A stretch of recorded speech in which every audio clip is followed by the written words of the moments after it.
हैं। मेरे प्यारे भाई बहनों, हम अध्ययन कर रहे हैं प्रकाशित वाक्य का और एक छोटी सी प्रार्थना के साथ आज के अध्ययन को हम शुरू करेंगे। हालेलुया। धन्यवाद करते हैं महान पिता परमेश्वर, धन्यवाद करते हैं आपके अद्भुत रीति वाले प्रेम के लिए जो आपने अपने इकलौते पुत्र को देकर हम सभी पर प्रकट किया।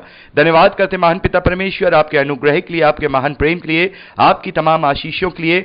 धन्यवाद करते हैं इस बाइबल अध्ययन कार्यक्रम के लिए जिससे हम आत्मिक रूप से आशीषित हो रहे हैं। होने दीजिए महान पिता परमेश्वर, आज के अध्ययन में पिता परमेश्वर पवित्र आत्मा हमारी अगुवाई करे, सहायता करे, मदद करे, सत्य और भेद के वचनों को हमें सत्य रीति से सिखाए ताकि हम आपके ग्रहण योग्य बनने पाए। पिता परमेश्वर, सारी व्यवस्थाओं को, रिकॉर्डिंग किए जाने को, वचन को समझने और समझाए जाने को, हर एक बात को पिता परमेश्वर हम आपके धर्ममय और जोरावर हाथों में सौंपते हैं। आप हमारी मदद और अगुवाई कीजिए।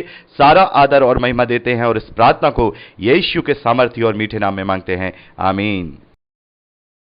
एक बार फिर से आप सभी का स्वागत है। हम अध्ययन कर रहे हैं प्रकाशित वाक्य का और अब समय है कि हम उसके दूसरे अध्याय 24वें वचन से आगे का अध्ययन करें। पिछले संदेश में हमने थुआतीरा की कलीसिया के संदेश का अध्ययन किया और यहां पर हमने देखा कि प्रभु यीशु मसीह ऐसे मसीही विश्वासियों को ये संदेश दे रहे हैं, बल्कि एक सावधानी वाला संदेश, चेताने वाला संदेश दे रहे हैं। जो लोग इस संसार के कारणों के द्वारा या रिश्तों के द्वारा या अपने पुरानी मान्यताओं के द्वारा अपने विश्वास को, अपने उद्धार को ठुकरा देते हैं और उन पुरानी मान्यताओं को या उस रिश्ते के कारण जो गलत मान्यताएं हैं उन पर चलते हैं, ऐसे लोगों को प्रभु यीशु मसीह यहां पर चेताते हैं। और जैसा हमने पिछले संदेश में देखा कि प्रभु यीशु मसीह 23वें वचन में कहते हैं कि मैं उसके बच्चों को मार डालूंगा, तब सब कलीसियाएं जान लेगी कि हृदय और मन का परखने वाला मैं ही हूं और मैं तुम में से हर एक को उसके कामों के अनुसार बदला दूंगा। और 22वें वचन में हमने देखा कि मैं उसे रोगशैया पर डालता हूं। मेरे प्यारे भाई बहनों, ये भी उदाहरण मेरे पास बहुत सारे ऐसे हैं जो लोग अपने विश्वास को, अपने उद्धार को छोड़ने के बाद रोगशैयाओं पर पड़े हैं। परमेश्वर मनों को जांचने वाला है, हम किसी पर दोष नहीं लगा सकते, लेकिन प्रभु यीशु मसीह यहां साफ तौर पर यह चेतावनी दे रहे हैं कि तू उस स्त्री इजाबेल को रहने देता है जो अपने आप को भविष्यद्वक्तिन कहती है और मेरे दासों को, जो मेरे लोग हैं, उन्हें व्यभिचार करना और मूर्तियों के आगे चढ़ाई गई वस्तुएं खाना सिखला कर भरम आती हैं। तो मेरे प्यारे बहनों, यदि हम यहां खड़े हुए हैं, यदि हमारे आसपास कोई ऐसा व्यक्ति, भाई या बहन उस श्रेणी में खड़ा हुआ है जो ये संदेश थुआतीरा की कलीसिया को दिया जा रहा है, यदि ऐसा कोई है, यदि किसी ने मसीह को ग्रहण करने के बाद भी अपने पुराने विश्वास की मान्यताओं को अपने ऊपर लागू कर रखा है, यदि ऐसा कोई परिवार है, यदि कोई ऐसी बहन या ऐसा कोई भाई है, तो ये मेरा और आपका कर्तव्य बनता है कि हम उसे विश्वास में प्रबल करें,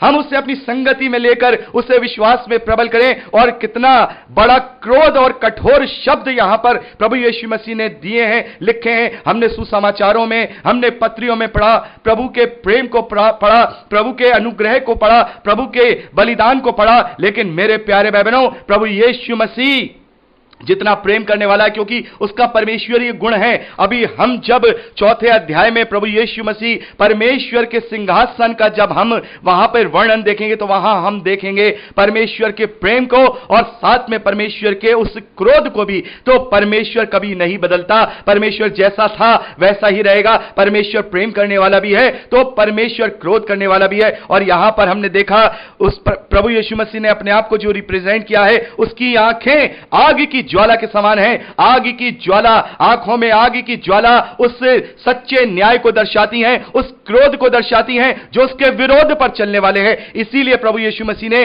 थुआतीरा की कलीसिया को जो रिप्रेजेंट किया है, अपने आप को इस प्रकार से यहां रिप्रेजेंट किया है कि उसकी आंखें आग की ज्वाला के समान है, उसके पांव उत्तम पीतल के समान है। तो मेरे प्यारे भाई बहनों, हमें उसके प्रकोप से, हमें उसके क्रोध से बचना है और ऐसे मसीह विश्वासी भाई बहनों को भी बचाना है जो लोग किसी रिश्ते के कारण, या जैसा मैंने आपको बताया, दो तरीके के लोग, या तो किसी रिश्ते के कारण, या उसने शादी कर ली, या किसी रिश्ते के कारण, या फिर वो पहले उस विश्वास में था, अपने परिवार के कारण या परिवार के लोगों के कारण वो उसको अपना मन से कर रहा है। एक तो वो हो गया जो अपने मन से नहीं कर रहा, परमेश्वर से क्षमा मांग रहा है, उसे मजबूरी में करना पड़ रहा है, वो डर और भय के साथ कर रहा है। लेकिन ऐसा वो एक भी ऐसे लोग हैं जो कहते हैं नहीं नहीं, इनको भी मनाना ठीक है, हम कर सकते हैं, कोई बात नहीं, मसीह ने तो हमारा उद्धार किया है, हम इन्हें मना सकते हैं। ऐसे भी लोग हैं। तो वो ये बात जान ले कि यहां पर प्रभु का क्रोध उन पर पड़ेगा।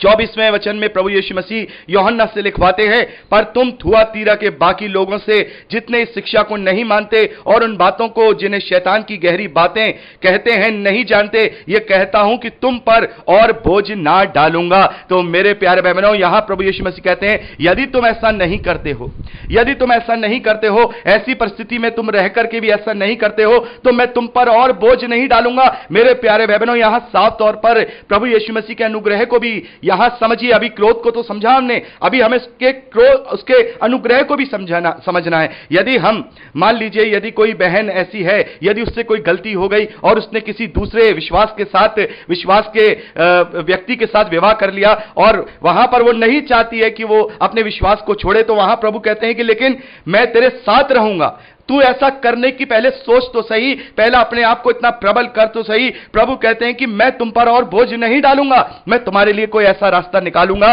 कि तुम अपने उस विश्वास पर प्रबल रह सको, तुम इस विश्वास पर प्रबल रह सको, शैतान की उन बातों से बच सको। आगे प्रभु यीशु मसीह कहते हैं, पर हां, जो तुम्हारे पास है उसको मेरे आने तक थामे रहो।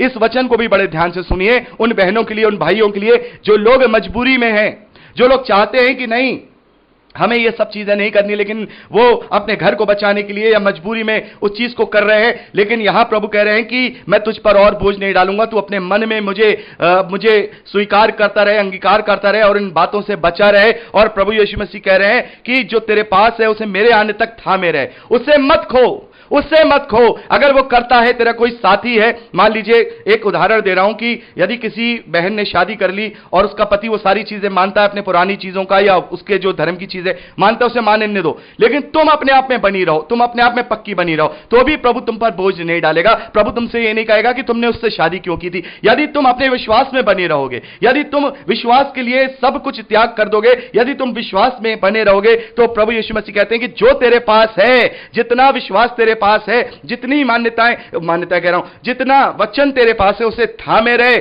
मेरे आने तक उसे थामे रहे और इन बातों पर जय पा, इन बातों पर जय पा। चाहे वो कोई बहन हो, चाहे वो कोई भाई हो, इन बातों वो जय पाए। प्रभु यीशु मसीह 26वें वचन में यूहन्ना से लिखवाते हैं, जो जय पाए और मेरे कामों के अनुसार अंत तक करता रहे, मैं उसे जाति जाति के लोगों पर अधिकार दूंगा। मेरे प्यारे भाई बहनों, यह बहुत बड़ा प्रतिफल यहां पर प्रभु यीशु मसीह देते हैं।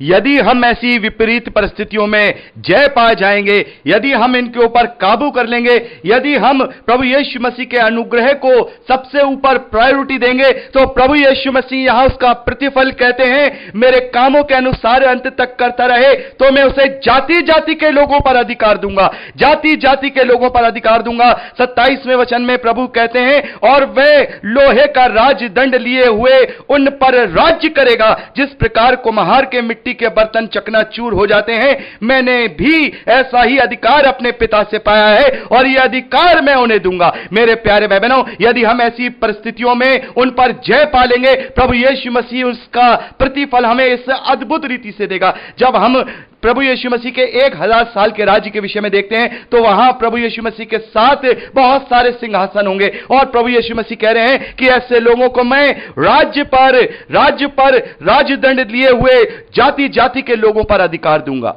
तो मेरे प्यारे भाई बहनों, ये हमें सोचना होगा कि हम अपने अनुग्रह को किस प्रकार से अपने जीवन में ले रहे हैं। कुछ भी अनुग्रह से बढ़कर नहीं है, कुछ भी उस अनंत जीवन से बढ़कर नहीं है, कुछ भी प्रभु यीशु मसीह के पीछे चलने से बढ़कर नहीं है। यदि हमने उस उद्धार को प्राप्त कर लिया है, वो उद्धार जो अनंत जीवन का है, यदि हम इस धरती के कारणों की वजह से, चाहे वो कोई रिश्ता हो, चाहे कोई प्रेमी हो, चाहे कोई प्रेमिका हो, चाहे वो हमारा कोई और भी कारण क्यों ना हो, हम अगर उनके द्वारा अपने अनुग्रह को ठुकरा देंगे, तो फिर परमेश्वर का प्रकोप हम पर पड़ेगा। और यदि हम उन पर जय पालेंगे, तो यहां प्रभु यीशु मसीह बहुत बड़े प्रतिफल को देने का आश्वासन मुझे और आपको दे रहे हैं। मेरे प्यारे भाई बहनों, एक मैं उदाहरण आपको और एक छोटा सा देना चाहूंगा। एक बहन है जो लोअर मीडियम क्लास को बिलोंग करती हैं। उनके जानने वालों में एक ऐसा भाई था जो अविश्वासी फैमिली को बिलोंग करता था। वो उन्हें पसंद करता था और उन्होंने उसके माता पिता को एक अपने विवाह का जो है प्रस्ताव दिया कि मैं इनसे विवाह करना चाहता हूं। और वो बहुत ऊंची पोस्ट पे थे, मैं समझता हूं शायद वो किसी बैंक में मैनेजर हैं या काफी ऊंची पोस्ट पर हैं, और 1 लाख के आसपास की सैलरी उन्हें मिला करती थी। उन्हें जो है प्रपोज करते हैं कि मैं उनसे विवाह करना चाहता हूं। लेकिन उस बहन बहन ने उन्हें मना कर दिया क्योंकि वो विश्वासी नहीं थे। चाहती तो वो लोअर क्लास में रहने वाली एक इस लड़की है, वो चाहती तो वो सोचती कि भाई लड़का तो अच्छा है, देखने में भी अच्छा है, परिवार भी अच्छा है, नौकरी अच्छी है, मेरा तो दिन सुधर जाएगा, मैं इसके इस प्रस्ताव को स्वीकार कर लूं। लेकिन उन्होंने प्रभु के अनुग्रह को ऊपर समझा और इस प्रस्ताव को उन्होंने ठुकरा दिया। मेरे प्यारे बहनों, इस प्रस्ताव को उन्होंने ठुकरा दिया। उन्होंने ये नहीं देखा कि शायद मेरा जीवन अच्छा हो जाएगा, शायद मेरा जीवन सुखमय हो जाएगा, लेकिन उन्हें पता था कि अगर मैंने किसी अविश्वासी के साथ विवाह कर लिया तो मेरा जीवन विश्वास को निभाने में मैं अपने जीवन में पूर्ण नहीं कर पाऊंगी, अपने विश्वास को पूरा नहीं कर पाऊंगी। तो क्या हुआ, जब वो भाई ये देखते हैं उन्हें मना कर दिया जाता है तो वो उनसे कहते हैं भाई तुम मुझे क्यों मना कर रहे हो, तो वो अपनी दिल की बात बताती हैं कि भाई आप विश्वासी नहीं है।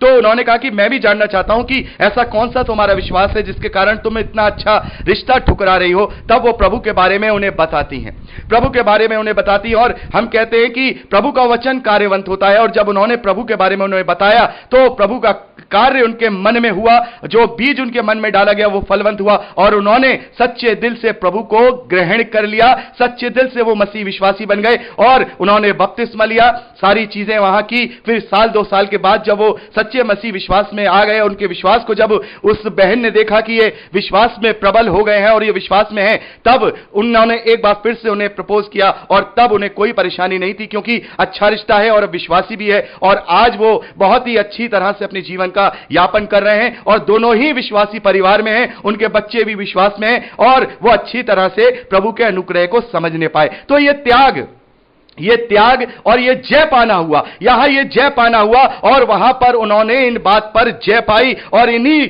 ऐसे ही लोगों के लिए प्रभु यीशु मसीह यहां पर कहते हैं, जो जय पाए और मेरे कामों के अनुसार अंत तक करता रहे, मैं उसे जाति जाति के लोगों पर अधिकार दूंगा और वह लोहे का राजदंड लिए हुए उन पर राज करेगा। जिस प्रकार कुम्हार के मिट्टी के बर्तन चकनाचूर हो जाते हैं, मैंने भी ऐसा ही अधिकार अपने पिता से पाया है, और मैं उसे भोर का तारा दूंगा, मैं उसे भोर का तारा दूंगा। मेरे प्यारे बहनों, भोर का तारा का मतलब होता है जो सबसे ज्यादा चमकने वाला तारा होता है। दानियेल नबी की पुस्तक में हम देखते हैं कि जो लोग प्रभु का कार्य करने वाले हैं वो तारों के समान आकाश में चमकेंगे, उनकी आभा इस प्रकार की होगी। तो प्रभु यीशु मसीह ऐसे लोगों को कह रहे हैं जो अनुग्रह के लिए, जो प्रभु यीशु के नाम के लिए दुनियावी चीजों को ठुकरा देते हैं, वो उसके नाम पर जय पा जाते हैं और प्रभु यीशु मसीह उन्हें प्रतिफल देंगे। और यहां 29वें वचन में प्रभु लिखवाते हैं, जिसके कान हो वह सुन ले कि आत्मा कलीसियाओं से क्या कहता है। मेरे प्यारे बहनों, हमारे पास दोनों चीजों को चुनने का अधिकार है।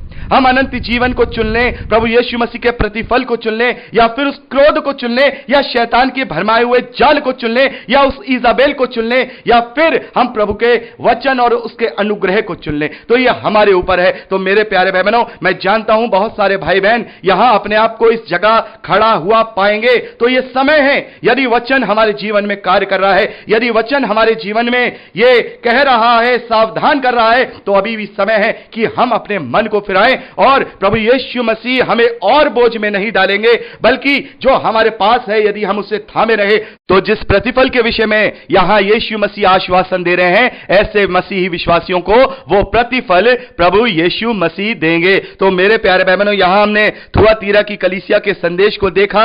यहां प्रभु अपने आप को ऐसा रिप्रेजेंट करते हैं, यहां उसकी आंखों को ज्वाला के समान, उसके जो पांव हैं उत्तम पीतल के समान दिखाए गए हैं। तो यहां प्रभु यीशु मसीह के क्रोध को बताया गया है कि जो लोग उसके अनुग्रह को, उसके प्रेम को, उसके उद्धार को व्यर्थ ठहरा देते हैं दुनियावी कारणों की वजह से, तो उन पर प्रभु का क्रोध पड़ता है, और जो लोग इन पर जय पा लेते हैं वो फिर प्रतिफल को भी पाएंगे। तो यहां पर हम देखते हैं थुआतीरा की जो कलीसिया है उसका दूत कौन है, वो कौन सा आत्मा हम पर कार्य करता है, उन मसीह विश्वासियों पर कार्य करता है जिनसे वो इन परिस्थितियों पर जय पाते हैं। वो है बुद्धि का आत्मा। मेरे प्यारे बहनों, यशायाह नबी की पुस्तक उसका 11वां अध्याय उसके 2 वचन में हमने पढ़ा कि वहां पर यहोवा का आत्मा, समझ का आत्मा, युक्ति का आत्मा, बुद्धि का आत्मा, भय का आत्मा, हमने वहां पर पढ़ा 7 प्रकार से आत्मा कार्य करता है, और यहां ऐसे मसीह विश्वासियों पर बुद्धि का आत्मा कार्य करता है, क्योंकि बुद्धि से ही हम इस बात का निर्णय लेते हैं कि हमारे लिए सही क्या है। इस दुनिया की नाशवान चीजें, इस दुनिया के नाशवान रिश्ते, या फिर अनंत जीवन जो हमेशा हमेशा का है। और यह बुद्धि ही हमें इस प्रकार से बुद्धि से प्रबल करती है कि हम इन परिस्थितियों में जय पा लेते हैं। तो जो थुआतीरा की कलीसिया का जो दूत है वो बुद्धि का आत्मा है। तो यहां पर हमने जो थुआतीरा की कलीसिया है उसके संदेश को भी यहां पर हमने अच्छे से अध्ययन किया, और मैं चाहूंगा कि आगे का अध्ययन हम अगली रिकॉर्डिंग में करें, यानी कि सरदीस की कलीसिया का जो संदेश है वो हम अगली रिकॉर्डिंग में अध्ययन करें, जो 3रे अध्याय में पाया जाता है पहले वचन से। तो प्रभु आपको आशीष दे। Praise the Lord. जय